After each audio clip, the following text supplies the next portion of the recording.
Brought to you by Probo. ऐसे ही हाँ और ना का गेम है Probo, the power of yes and no. The activity on this platform may be habit forming or financially risky. Participate responsibly. बहुत बहुत स्वागत है आप सभी का स्पोर्ट्स तक पर। सुनील गावस्कर सर ने एक भविष्यवाणी की कि इस बार टीम इंडिया ऑस्ट्रेलिया में जाकर 3-1 से टेस्ट सीरीज जीतेगी, यानी कि तीसरी बार हैट्रिक लगाएगी।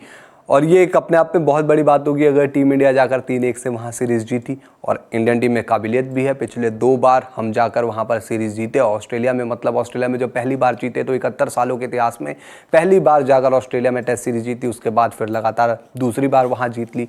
तो ये इंडिया के लिए बड़ी उपलब्धि रही थी। लेकिन इस बार भारत के लिए सीरीज थोड़ी मुश्किल भी हो सकती है, वो तो खैर उस पर चर्चा करेंगे ही। लेकिन यहाँ पर अगर पिछले 2 सीरीज में भारतीय टीम के प्रदर्शन पर नज़र डाले और उसमें अगर जीत के कोई बड़े हीरो रहे तो 2 खिलाड़ी ऐसे थे जो शायद इस बार आपको उस सीरीज में दिखाई नहीं देंगे। एक अजिंक्य रहाणे और एक चेतेश्वर पुजारा। इन दोनों खिलाड़ियों की वहाँ पर बहुत ज़्यादा परफॉर्मेंस के मायने थे। तो इस बार अगर ये 2 खिलाड़ी भारत के साथ नहीं होंगे तो टीम इंडिया के लिए कौन बनेगा अजिंक्य रहाणे और चेतेश्वर पुजारा? तो इसके बारे में जवाब दिया है दिनेश कार्तिक ने। दिनेश कार्तिक ने क्या कहा है वो आपको दिखाते हैं, आप अपनी स्क्रीन पर देख सकते हैं।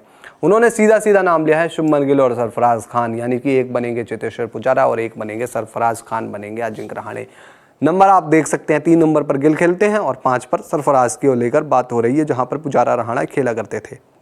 इन दोनों बल्लेबाजों में ने हाल ही में साल की शुरुआत में हुई घरेलू सीरीज में इंग्लैंड के खिलाफ वास्तव में अच्छा प्रदर्शन किया है। मुझे लगता है कि वो दोनों निश्चित रूप से ऑस्ट्रेलिया के लिए उड़ान भरेंगे और अपना बेस्ट देने की कोशिश करेंगे। हमें पता चल जाएगा कि वो अजिंक्य और पुजारा दोनों की जगह ले पाते हैं या नहीं। उन्हें बड़ी भूमिका निभानी है, लेकिन उनमें क्वालिटी और कैलिबर है। तो ये कह रहे हैं दिनेश कार्तिक। तो दिनेश कार्तिक के मुताबिक सरफराज और शुभमन गिल ये 2 बहुत अहम किरदार होंगे अगर ऑस्ट्रेलिया में भारत अच्छा प्रदर्शन करता है, क्योंकि अजिंक्य रहाणे और चेतेश्वर पुजारा की जगह लेने वाले ये 2 खिलाड़ी होंगे। तो एक बार हम रहाणे और पुजारा का परफॉर्मेंस देखते हैं पिछली सीरीज में कैसा रहा था जब भारत ऑस्ट्रेलिया गया था 2020-21 की सीरीज। तो रहाणे ने वहाँ पर 4 मैच में 268 रन लगाए थे, 38.28 की औसत से और 112 रन उनका बेस्ट परफॉर्मेंस था। आपको याद होगा वो टेस्ट मैच जब रहाणे ने शतक लगाया, पहला टेस्ट टीम इंडिया बुरी तरीके से हारी थी। अगले मुकाबले में टीम इंडिया को जीत चाहिए थी और रहाणे का शतक आता है, रहाणे के हाथों में कप्तानी भी रहती है और टीम इंडिया वहाँ से एक अलग ही तरीके से आगे बढ़ जाती है। उस जीत के बाद कॉन्फिडेंस हाई हो जाता है। तो रहाणे बहुत ज़रूरत थे आपके लिए उस सीरीज़ में। तो इस बार रहाणे क्या सरफराज खान बनेंगे?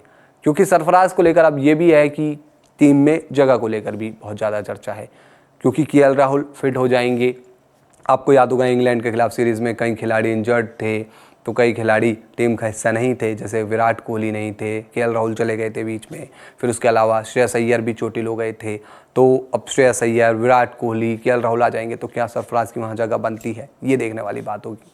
इसके अलावा अगर हम बात करें आगे चेतेश्वर पुजारा के उस दौरे के प्रदर्शन की, तो गाबा में इनका भी जो वो प्रदर्शन था जब ये शुभमन के साथ पार्टनरशिप कर रहे थे, वो बहुत मायने रखता है। पूरी सीरीज़ में बहुत मायने रखता था इनका प्रदर्शन। 4 मैच 271 रन, 33.87 की औसत, 77 रन बेस्ट स्कोर। तो ये वहाँ पर पुजारा का प्रदर्शन भी था। तो अब ऐसे में ये 2 खिलाड़ी भारत के लिए बहुत अहम थे उस सीरीज़ में। तो क्या इनकी जगह शुभमन गिल और सरफराज ले पाएंगे या नहीं ले पाएंगे, ये देखने वाली बात होगी। तो ऐसे में इस तरीके के सवाल आपके सामने आते रहते हैं और आप अपना ओपिनियन देते हैं। तो ओपिनियन आप इधर उधर फालतू में मत दीजिए, आप दीजिए ओपिनियन प्रोबो पर, क्योंकि प्रोबो पर जब आप ओपिनियन देंगे तो वहाँ पर ढेर सारा इनाम जीतेंगे और इनाम जीतेंगे तो आपको बहुत फ़ायदा ही होगा, आपका बैंक अकाउंट भर जाएगा पैसों से। तो डिस्क्रिप्शन में लिंक है, वहाँ से डाउनलोड कीजिए प्रोबो और ओपिनियन देना शुरू कर दीजिए अभी से। वीडियो स्पोर्ट्स तक के यूट्यूब चैनल पर देख रहे हैं तो चैनल को आप सब्सक्राइब कीजिए, फेसबुक पर देख रहे हैं तो फेसबुक पर नोटिफिकेशन और साथ ही आप लाइक भी कीजिए और फॉलो भी कीजिए।